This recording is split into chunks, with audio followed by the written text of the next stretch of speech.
Na semana passada, nós tivemos várias palavras, profecia, palavras vindo do Senhor, que Deus falou a vários de nós e que nós partilhamos em conjunto.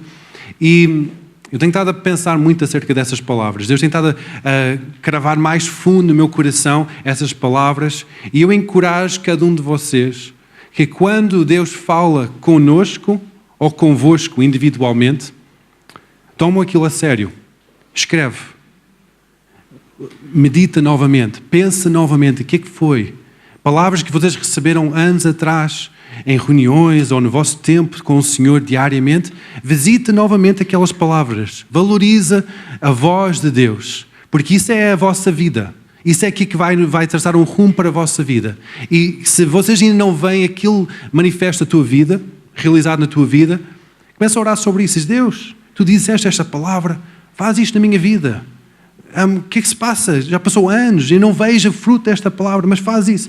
Então esta semana eu tive a pensar sobre estas palavras e eu estive a falar com a Telma acerca da palavra que ela transmitiu, acerca de Isaías 58, e eu senti no meu espírito que ela ainda tinha mais para dar da palavra que transmitiu. E quando eu falei com ela durante esta semana, ela confirmou, e sim, ainda há mais para dar, ainda tenho mais coisas para falar sobre essa palavra. Então eu queria que ela partilhasse um pouco mais acerca daquilo, porque é mesmo, aquela palavra é mesmo profunda e é mesmo própria para a nossa vida como igreja. Amém?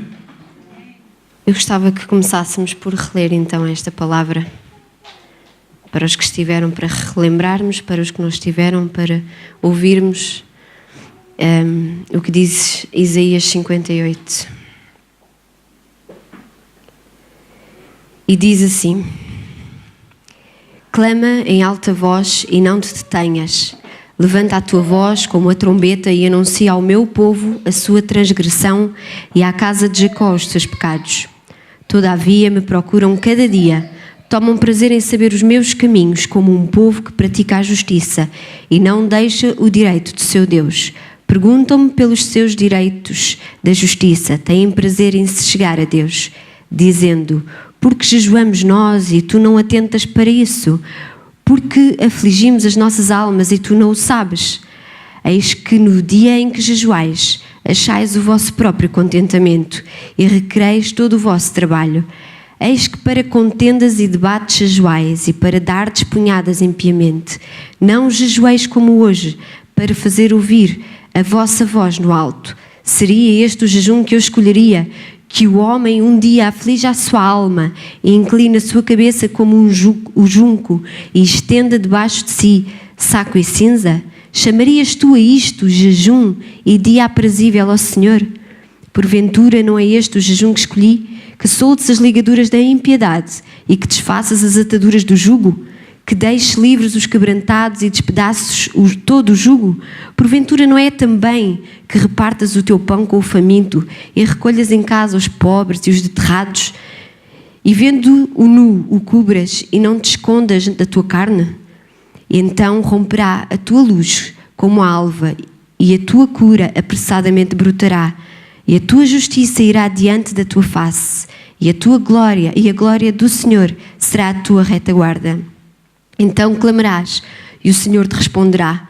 Gritarás, e Ele dirá: eis-me aqui. Se tirares no meio de ti o jugo, e o estender de dedo, e o falar vaidade, e se abrires a tua alma ao faminto e fartares a alma aflita, então a tua luz nascerá das trevas e a tua escuridão será como o meio-dia, e o Senhor te guiará continuamente e fartará a tua alma em lugares secos e fortificará os teus ossos, e serás como um jardim regado e como um manancial cujas águas nunca faltam, e de ti procederão e os que de ti procederem edificarão os lugares antigamente assolados, e levantarás os fundamentos de geração em geração, e chamar-te-ão reparador das rupturas e restaurador de veredas para morar.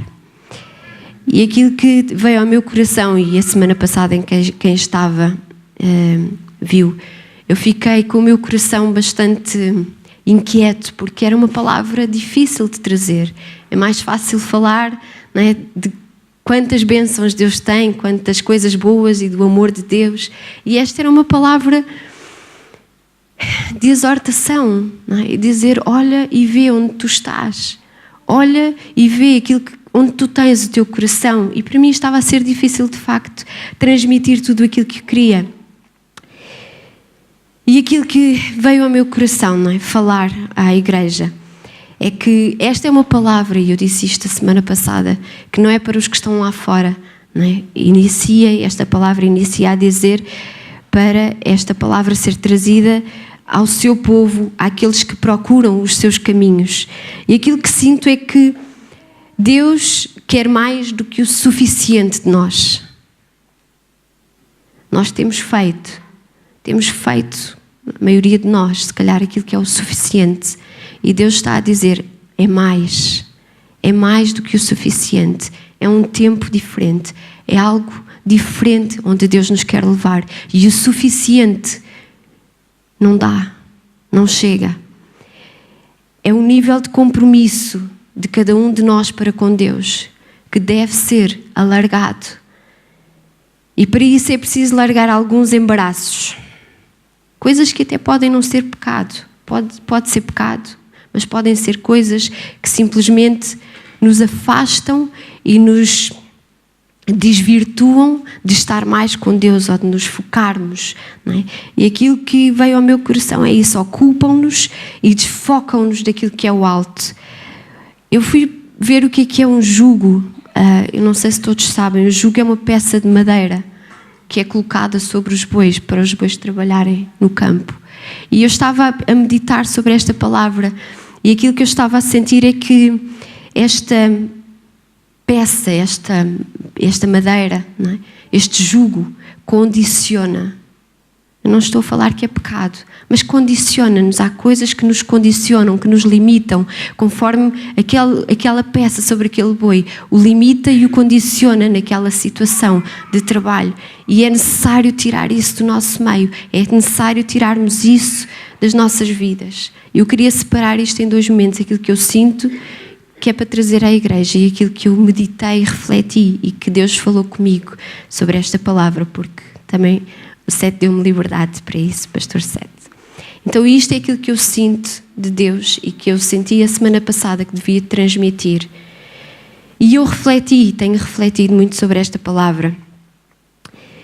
E para além de tudo isto que eu já aqui partilhei, eu gostava de vos dizer ainda, né, que há aqui nesta palavra, se nós pararmos para pensar, há um repetir.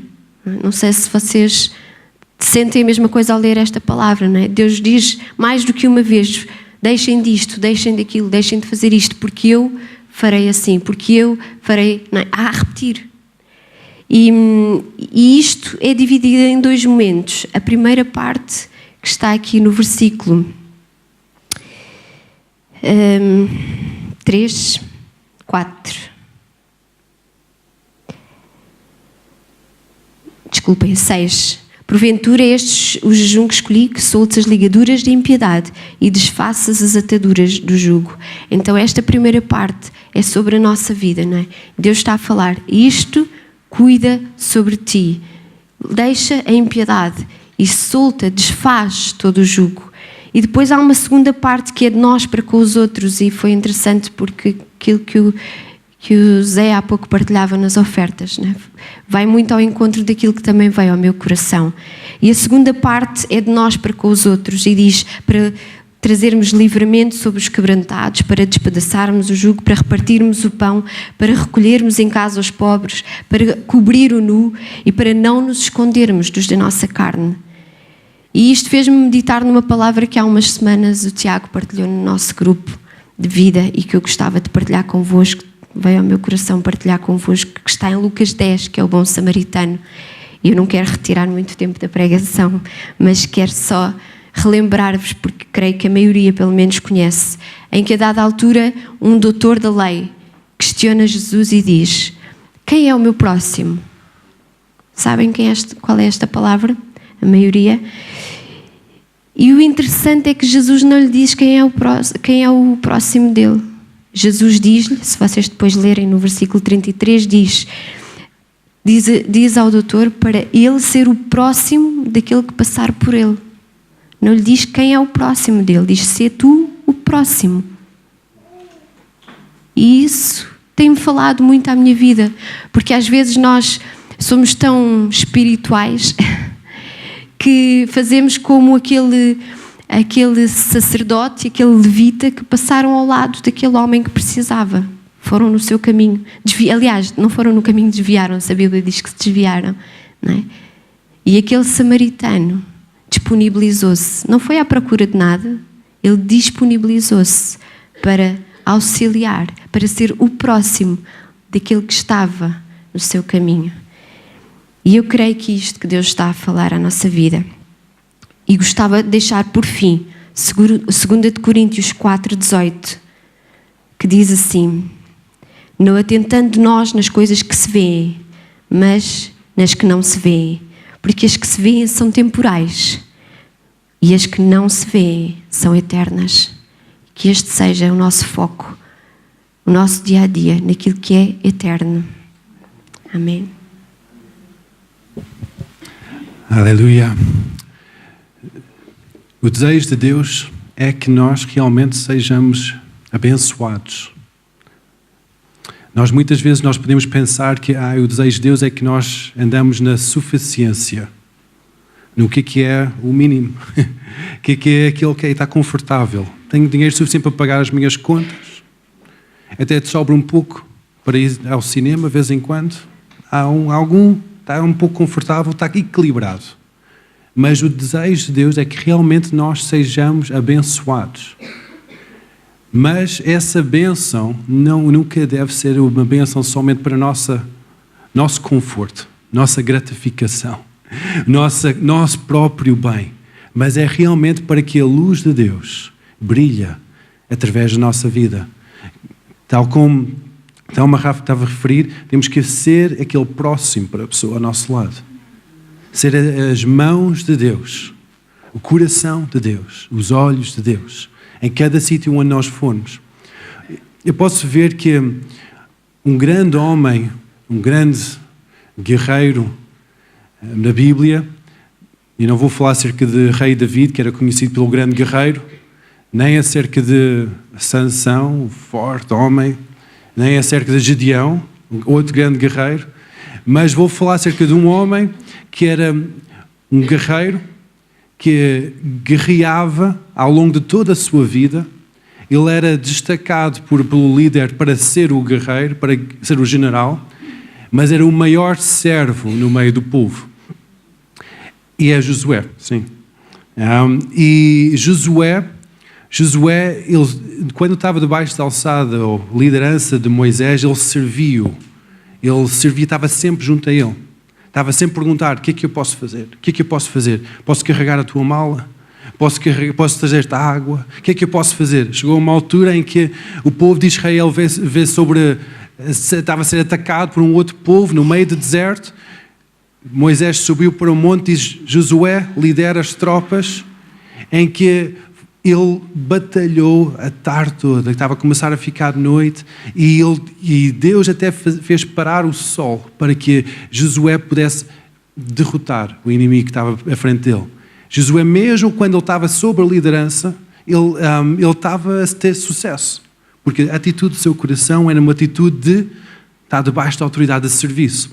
Depois chegou uma altura em que o seu grande líder, mentor, o grande homem de Deus que trouxe mais de milhões de pessoas do Egito para o deserto, atravessando o Mar Vermelho, tanta coisa, tanto milagre que aconteceu através da vida de Moisés, chegou a hora de ele partir. E ele morreu. Subiu para o Senhor, em que este jovem ficou com a responsabilidade de ser o líder. Imagina a grande expectativa que ele estava. Eu estou habituado a ter esta espada, a ter esta garrafa de água para servir Moisés. Não estou habituado a declarar a lei.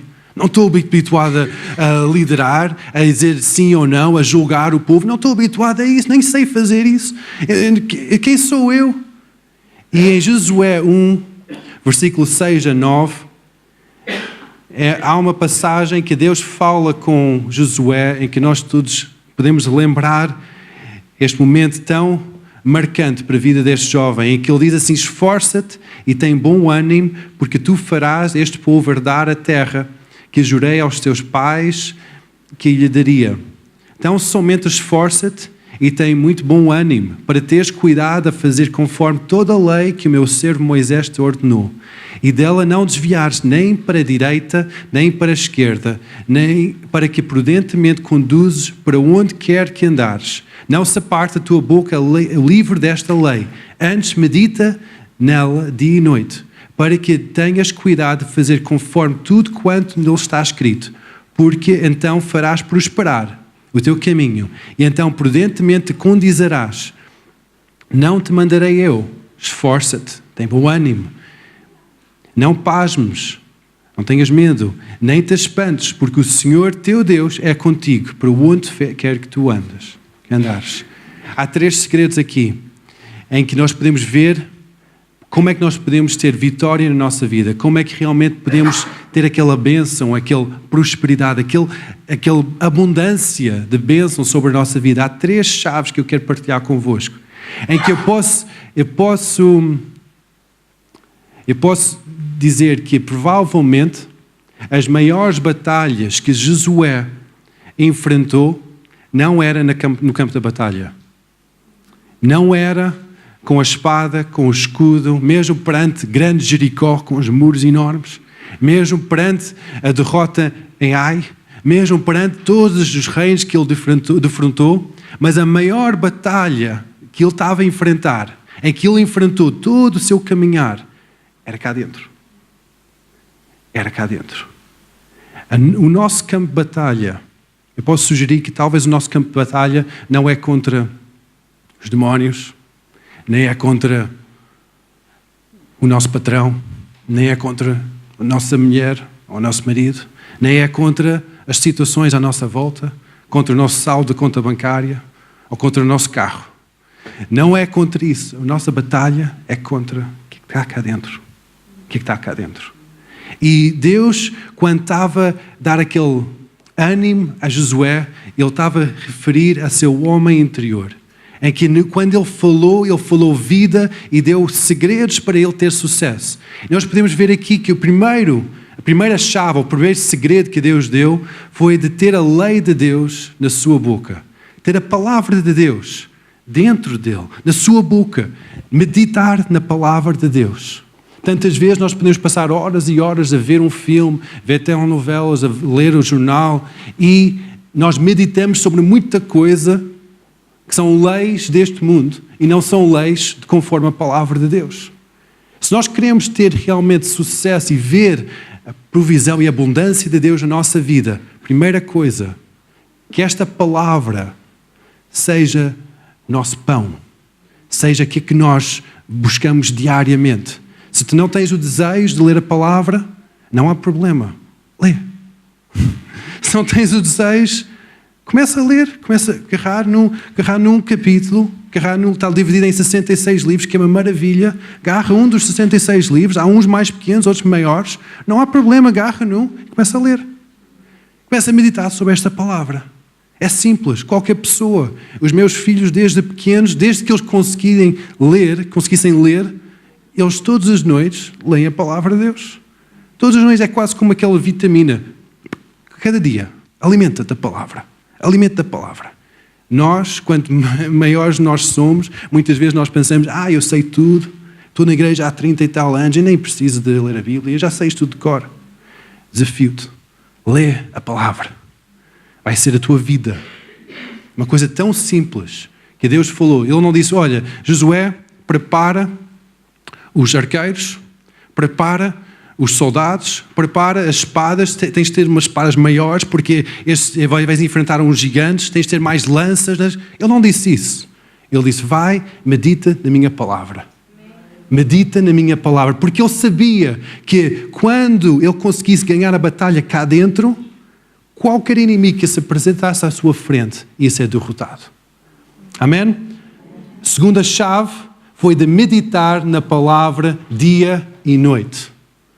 Muitas vezes nós ficamos confinar-nos a um tempo para meditar na palavra. Dizemos, ok, a minha hora é às 7 da manhã. A minha hora com o Senhor é à meia-noite. A minha hora é depois do almoço. Aqueles 5 minutos, antes que o patrão chame para ir ao secretário, eu tenho aqueles 5 minutos para o Senhor. E essa é a minha hora. Deus está a dizer dia e noite. Dia e noite. Não limitas Deus numa caixa de somente 1 hora, 15 minutos, uns 5 minutos que tu tens para estar com Ele.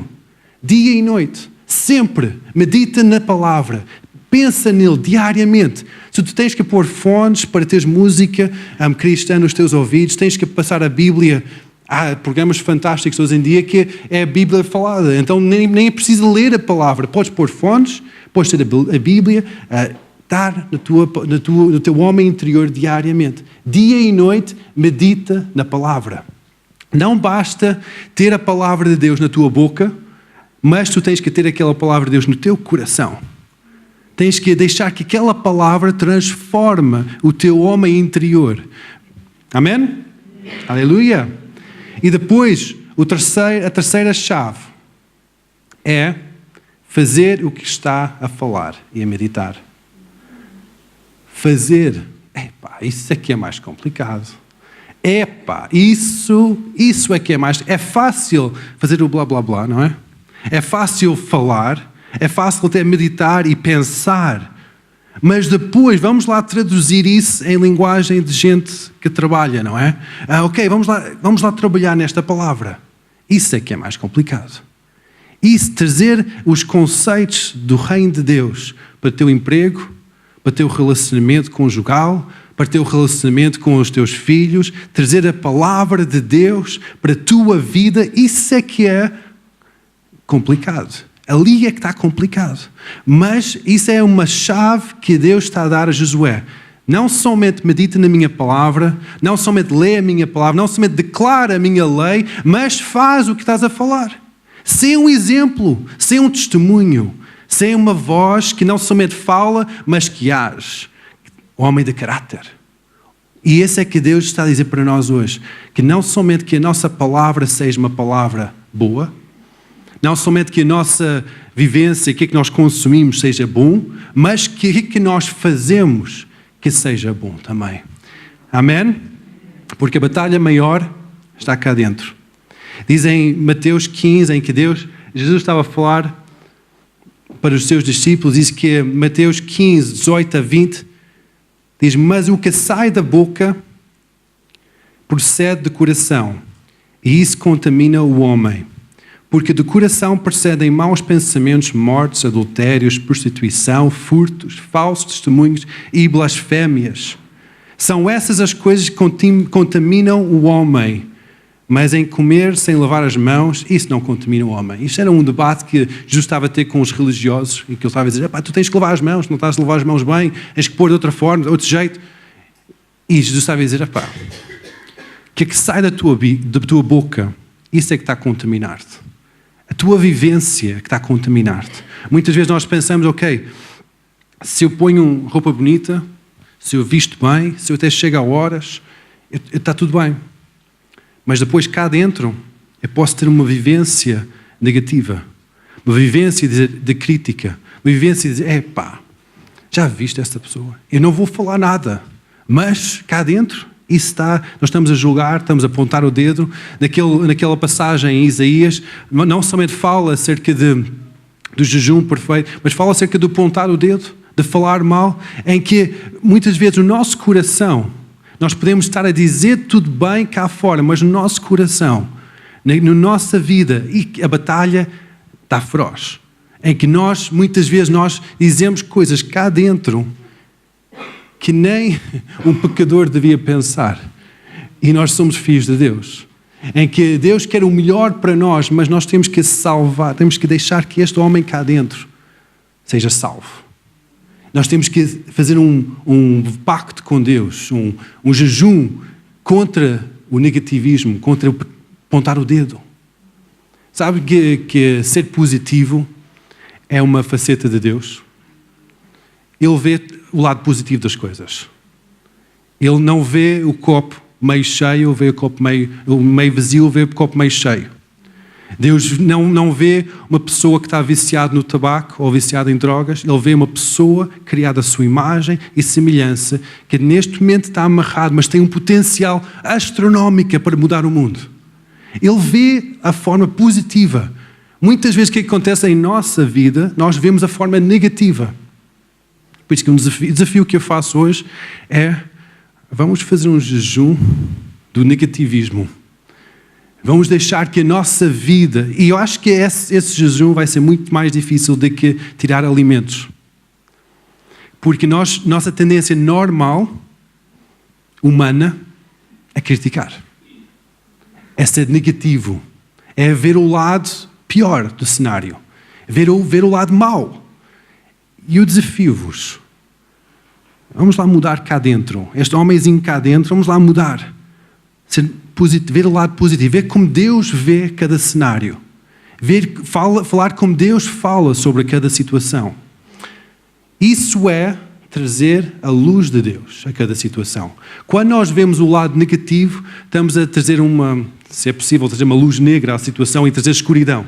Não é possível porque não dá para ser. Quando há luz não há trevas. Mas quando nós trazemos a luz de Deus, o lado positivo, como Deus vê as coisas, nós estamos a trazer a luz de Deus para cada situação. E eu digo que isso é as armas de luz que o apóstolo Paulo fala em Romanos 13, em que ele diz assim, Romanos 13, 11, e digo isto, conhecendo o tempo que já é hora de despertarmos do sono, porque a nossa salvação está agora mais perto de que quando aceitamos a fé.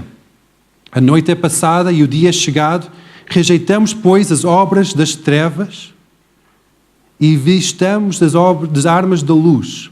Andemos honestamente como do dia, não em glutonerias, nem em bebedices, nem em desonestidades, nem em dissoluções, nem em contendas, nem em invejas, mas revesti-vos do Senhor Jesus Cristo. E não tenhais cuidado da carne e as suas concupiscências. Está aqui o apóstolo Paulo a dizer que há umas armas que trazem luz. E essas armas não têm a ver com este mundo que nós estamos a viver. Tem a ver com conceitos do reino de Deus. Eu posso sugerir que uma dessas armas é o amor. Em que nós sabemos que o amor é o grande fruto do Espírito, que tem várias facetas dentro do amor, mas o amor pode ser uma arma poderosa. No meio da contenda, no meio de desavença, no meio daquele negativismo, nós podemos trazer o amor de Deus e a luz começa a brilhar. Uma das armas poderosas no reino de Deus é o amor. O amor vence tudo, como em 1 Coríntios 13 diz. O amor vence tudo. Pode passar a fé, pode passar a esperança, mas o amor prevalece sempre. Amém? A misericórdia, em Tiago 2:3, diz que a misericórdia prevalece sempre sobre o juízo. Muitas vezes nós queremos o juízo, nós queremos os direitos. Nós dizemos, isto nem é bíblico, como é que é possível aquela pessoa estar a fazer isso? Não pode ser. Nós queremos o juízo, que Deus vem com fogo do céu e que julga aquela pessoa, mas a misericórdia, o amor, prevalece sempre. Quando nós trazemos o amor de Deus para uma pessoa, mesmo que está a fazer injustiças, a misericórdia de Deus vai chegar. Amém? O amor também fala de reconciliação, em que Jesus próprio diz em que se tu tens uma oferta, estás a trazer uma oferta perante a casa do Senhor e que tens uma contenda, algo que ainda não lançaste perdão sobre, contra o teu irmão, larga a tua oferta. Vai, reconcilia-te com o teu irmão e depois volta e dás a tua oferta. O amor de Deus não somente vence tudo, não somente traz misericórdia, mas o amor de Deus traz reconciliação. Em Isaías estava a dizer que naquele capítulo que a Telma estava a ler, que nós fomos chamados para edificar velhas ruínas, edificar. Então, edificar não significa que nós estamos a quebrar pontes, queimar pontes. Significa que vamos para outro sítio e queimamos tudo que está para trás, esquece que está lá atrás. Não. Nós temos que dizer, ok, eu vou trabalhar em reconciliação. Se há situações que não foram bem resolvidas, eu vou ser homenzinho suficiente e vou falar com aquela pessoa. Não significa que vamos estar em acordo sobre tudo, mas pelo menos vai haver reconciliação. E isso vai trazer a luz de Deus. Isso é uma arma que nós temos trazendo a luz de Deus. Amém? Isso foi mais fraco. É mais difícil, eu sei. É mais difícil de engolir essa, eu sei. Outra arma poderosa é a oração. Essas armas de luz que traz a presença de Deus onde nós formos, é amor. Outra é oração. Quando nós oramos, nós estamos a envolver Deus na situação. Tantas vezes nós queremos batalhar com a nossa própria força, dizer, eu consigo fazer esta estratégia para virar esta situação, vamos lá fazer isto, vamos lá fazer aquilo, mas há situações em que todos nós sabemos que nem as nossas estratégias vai valer nada. Nós podemos lutar, nós podemos criar um esquema, mas isso não vai valer nada. Oração. Começa a orar. E diz, mas oração não é para as pessoas mais idosas. Não é uma coisa do passado. Infelizmente, tive pastores a vir ter comigo e dizer, tens um ministério de intercessão na igreja, isso já não se faz. Isto já não está na moda, isto já não se faz. Isso, meu Deus. Oração. É uma arma poderosa para trazer a luz de Deus para o mundo à nossa volta. Quando nós começamos a orar, a terra começa a tremer. Os discípulos começaram a orar e, como eu falei semana passada, o próprio edifício tremeu. Quando nós começamos a orar, Deus age ao nosso favor. Porque a nossa luta, em Efésios fala muito acerca disso, da nossa luta. E Efésios 6, fala acerca de Efésios 6, 12 e 18. Só quero referir a esses dois versículos. Diz que, porque não temos que lutar contra carne e sangue, mas contra os principados, contra os potestades e contra os príncipes das trevas deste século, contra os hostes espirituais da maldade nos lugares celestiais. A nossa luta não é contra a circunstância, mas é contra o que se passa no ar.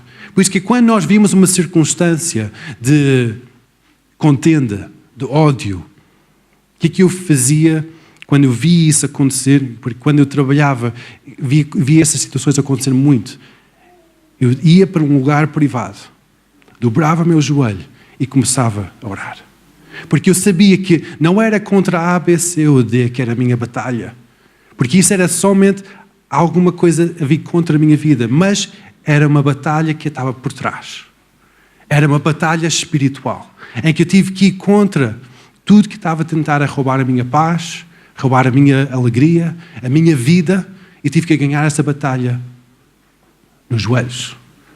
Porque isso é oração. Versículo 18 de Efésios 6 diz assim: orando em todo o tempo, em toda oração e súplica no Espírito, vigiando nisso com toda a perseverança e súplica por todos os santos. Isso é muita oração. Em qualquer lugar, para qualquer pessoa, em qualquer hora, ora. Se o apóstolo Paulo estava a falar estas palavras, significa que há uma verdade aqui. Quando nós não oramos, significa que nós estamos a dar lugar à nossa própria carne, à circunstância de desenrolar. E nós estamos a dizer, ok, seja feita a vontade de Deus. Mas nós não estamos a tomar uma posição de ofensiva e dizer que não, na minha casa não vai acontecer isto. Na minha casa, na minha vida não vai acontecer isto, em nome de Jesus, porque eu sou filho de Deus. Quando nós tomamos uma posição ofensiva, nós estamos a começar a tomar passos em frente. Não somente estamos com os braços cruzados e dizer, ok, daqui não saio, mas estamos a começar a tomar passos em frente. Outra arma que eu já mencionei antes é a arma de ser positivo. Ou em linguagem espiritual é ser uma benção. Muitas vezes nós usamos linguagem espiritual, que é a benção, abençoar, mas hoje em dia, no trabalho, nós não usamos essa palavra. Então, ser positivo, ser uma boa pessoa, bem disposto, sorrir. Quando nós somos assim, em que nós somos uma benção para as pessoas ao nosso lado, a luz de Deus vai brilhar. Se nós entramos no nosso trabalho carrancudos, hoje não, segunda-feira outra vez, caramba, ainda não tenho vontade disto. Qual é a luz que brilha ali? Não há luz nenhuma. Há uma nuvem negra que está sobre a nossa cabeça. E nós vamos estar a trazer somente contendas à nossa volta. Vamos estar a trazer um mau ambiente em todo o sítio onde nós formos. Ser positivo. Faz aquele jejum de negativismo. Diz, eu não vou ser mais negativo. Eu vou ser positivo. Quando nós começamos a guerrear com estas armas, a luz de Deus vai brilhar. Ser positivo, eu vejo algumas coisas que destaca aqui em ser positivo. E nós podemos ver uma referência bíblica, Provérbios 18, 21, diz que a morte e a vida estão no poder da nossa língua, em que nós podemos dizer morte ou vida a cada situação que nós estamos envolvidos, somente com as palavras que nós dizemos. Em que ser positivo cultiva uma atitude de gratidão e de humildade. Ser positivo coloca na perspectiva certa tudo que está à nossa volta. Ser positivo glorifica a Deus. Ser positivo elimina o medo. Mas como é que isso elimina o medo? Porque quando tu estás a ver o lado positivo das coisas, o teu ânimo vai ficar maior, a tua confiança interna vai ficar maior e aquele medo que está a tentar limitar a tua confiança interna vai ficar menor. Por isso que quando nós somos positivos, declaramos palavras positivas sobre a nossa mulher, sobre o nosso patrão, sobre o nosso trabalho, sobre a situação que nós estamos, sobre a nossa conta bancária. Quando nós somos positivos, mesmo tendo muita dificuldade, porque a dificuldade eu acredito que não vai passar, mas depende da nossa atitude. A nossa atitude, aqui que está cá dentro, a batalha cá dentro. Como Josué, ele teve que enfrentar a batalha cá dentro, antes de ele entrar na terra prometida. Ele teve que vencer aquele desconfiança, aquele medo, aquele sentido de negativismo cá dentro. Ele teve que começar a ganhar a batalha cá dentro, para conseguir enfrentar os exércitos que estavam à sua frente. Outra coisa é generosidade. É uma arma poderosa para avançar o reino de Deus. É uma arma poderosa para brilhar com a luz de Deus. Ser generoso, não ser avarento. Em Gálatas 6, 7 e 8 diz Deus não se deixa escarnecer, porque todo o homem que semear, isso também ceifará, porque tudo que semeia na sua carne, da carne ceifará uma conta bancária recheada. Não. Da carne ceifará a corrupção. Mas o que semeia do Espírito ceifará a vida eterna. Muitas vezes nós queremos semear na nossa carne, na nossa conta bancária, no nosso esforço, na nossa promoção, naquilo que nós queremos chegar. E diz aqui que isso só dá corrupção. Porque estamos a misturar princípios deste mundo com os princípios divinos. Nós temos que semear no Espírito. Temos que dizer, eu vou acreditar nesta lei da semeadura. Quem semeia vai ter uma colheita. Quem dá vai receber.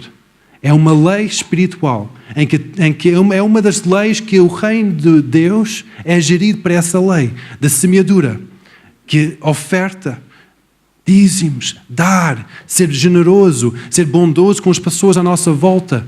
Quando nós dizemos que, Deus, isso não é como este mundo nos ensina. O mundo nos ensina que nós temos que retirar um bocado do nosso ordenado para criar uma poupança, para algum dia em que vai nos faltar mais dinheiro, vamos ter uma segurança para ir. Não ensina-nos para dar 10% dos nossos rendimentos para uma instituição religiosa. Isso não é válido no mundo natural. Não é válido no mundo natural a dar ofertas para uma causa, para Deus, uma coisa, alguém que não se vê. Isso não bate bem no mundo natural. É verdade. Porque se nós misturamos as coisas naturais com as coisas espirituais, só dá corrupção. Temos que sobrepor a lei espiritual sobre tudo que é natural. Em que dizer, mesmo que eu não entenda, mesmo que eu não bate bem com a minha formação económica, de como é que eu vou gerir as minhas economias naturais, eu vou acreditar que essa lei é divina, é superior a este mundo em que eu estou a viver e eu vou aplicá-la na minha vida. Quando nós aplicamos a lei, meditamos na lei de Deus dia e noite e deixamos que isso mude o nosso andar, Deus vai começar a abençoar a nossa vida. Deus vai começar a abençoar a nossa vida. Eu posso contar histórias após histórias da minha própria vida que foi abençoada somente aplicando esta lei do semear e de colher. A lei de Deus, do dar, de ser generoso. Há um exercício que eu só quero voltar mais uma vez para falar um pouco mais acerca de negativismo e ser positivo. Porque eu acredito mesmo que sermos negativos ou positivos determina muito na nossa vida. Quem é bom aqui em matemática? Carlos? Ok, quanto é que é 1 mais 1? 2, certo? Okay, muito bem, estamos de acordo com isso, não é? Agora, quanto é que é 1 positivo mais 1 negativo? 0. Quanto é que é 1 positivo mais 1 negativo mais 1 negativo? Menos 1. Simples matemática, não é? Básico. O que junta a nós vai nos influenciar? 1 positivo, conceito de reino de Deus sobre a minha vida, eu sou positivo. Mas eu vou estar rodeado por não é o caso, porque vocês não são negativos, mas vamos só imaginar 2 pessoas negativas. O que acontece? É que esse negativismo vai puxar-me para o menos 1. Vai ser difícil para mim puxar para o 3. Em matemática não funciona. Como é que funciona? Como é que ia funcionar a nossa própria vida?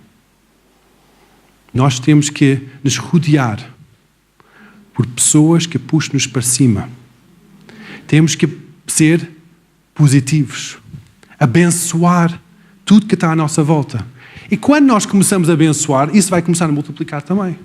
Vai começar a aumentar. Vamos dizer, olha, sabes que está muito sol, está fantástico o tempo hoje. E tu podias virar para mim, epá, assim está muito bom, mas falta-nos a chuva. É verdade, falta-nos a chuva. E vou concordar com isso e vou começar ainda a ficar mais negativo. Ou nós podemos estar a dizer, olha, está um tempo espetacular hoje, está sol, e depois, epá, boa, vamos para o parque, vamos para o jardim passear um pouco. Espetáculo. E nós temos que influenciar com a palavra de Deus cada circunstância. Nós sabemos que quando nós podemos trazer conceitos positivos ao mundo à nossa volta, e faz algum efeito. Mas quando nós trazemos a palavra de Deus, que é a maior bênção que nós podemos trazer a qualquer pessoa, isso vai fazer transformação.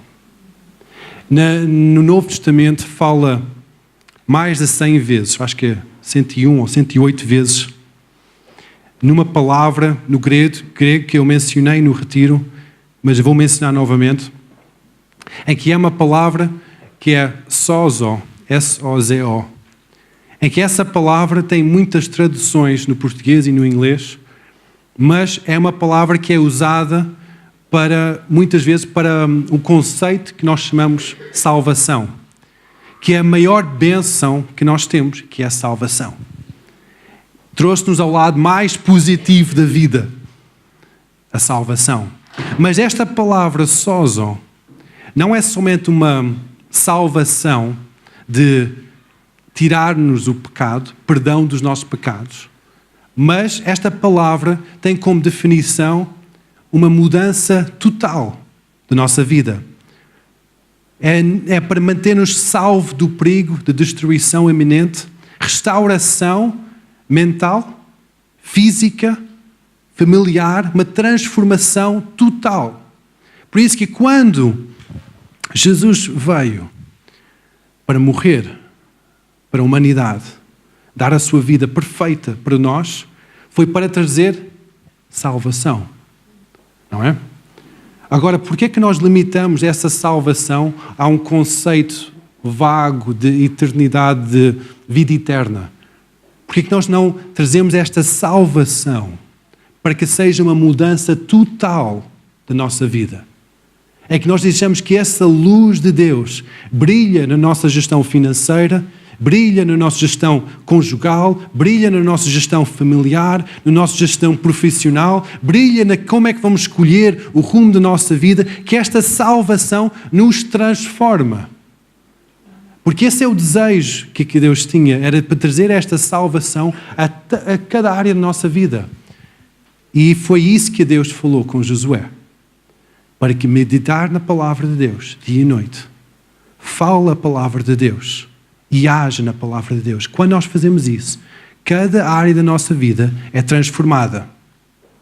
Cada situação é mudada com a glória de Deus. Nós podemos ver que sentinelas de luz, que é um farol, uma torre alta com um farol. Eu tinha uma fissuração por faróis quando era mais novo, em que nós tínhamos muitos faróis, uma coleção de faróis, e depois dei à minha mãe. No início do nosso casamento, nós tínhamos muitos faróis em casa, em que fascinava-me um farol. Então nós colecionávamos, nós íamos para vários sítios do país e, este farol é giro, nós vamos comprar, este farol é giro. Eu gosto de colecionar algumas coisas. E então, mas quando nós vemos um farol, nós podemos ver uma torre com uma luz em cima, com a intenção de proteger os navios da terra, não é? Para não estar a bater contra os precipícios que estão ali. Um farol não está equipado com canhões, não está equipado com armamento, não é um forte, é um farol. É muito respeitado, portanto, as tropas de inimigo com as tropas da terra, porque eles sabem que aquele farol tem um propósito, para proteger do perigo. Quando a luz de Deus está dentro de nós não temos que preocupar com, eu vou fazer um espaço para ter uns canhões bem fortes. Eu vou fazer um espaço para ter um armamento bem grande. Eu vou criar umas defesas internas para ser bem protegido. Eu vou criar umas tropas cá dentro do meu farol para ser... Não. A única coisa que nós temos de fazer é brilhar. A única coisa que nós temos de fazer é brilhar. Deus nos chama somente para brilhar. Nós estamos a acabar este mês de o tema ser luz, que a luz de Deus brilha em ti, em mim, à nossa volta. Quando nós brilhamos com a luz de Deus, nós nem temos que preocupar com lutar as batalhas, porque Deus vai à nossa frente. Nós, é como Josué, ele não teve que preocupar com lutar as batalhas, porque a prioridade máxima era a batalha interior. Era aquilo que ele estava a travar interior. Por isso que quando nós estamos a terminar este mês, eu quero deixar este desafio com todos nós. Vamos brilhar com a luz de Deus. Não vamos, acaba fevereiro, agora vamos esquecer este tema, vamos passar para outra. Não, mas vamos brilhar com a luz de Deus. Que este tema seja uma mudança da nossa forma de viver, em que nós conseguimos realmente começar a ser faróis no nosso trabalho. Luz de Deus, em que nós não somente somos faróis individuais, luzes individuais, mas trazemos essa luz para dentro da nossa casa. E a forma que nós gerimos a nossa casa, que isso também seja diferente. Em que isso seja uma mudança de ambiente, em que haja luz na nossa casa. Há uma mudança, que as pessoas chegam à nossa casa e dizem, há paz aqui dentro, o que é que se passa? O que é que se passa? Há aqui paz, há qualquer coisa que se passa aqui em casa. Vamos trazer essa luz de Deus para cada situação onde nós estamos. Amém?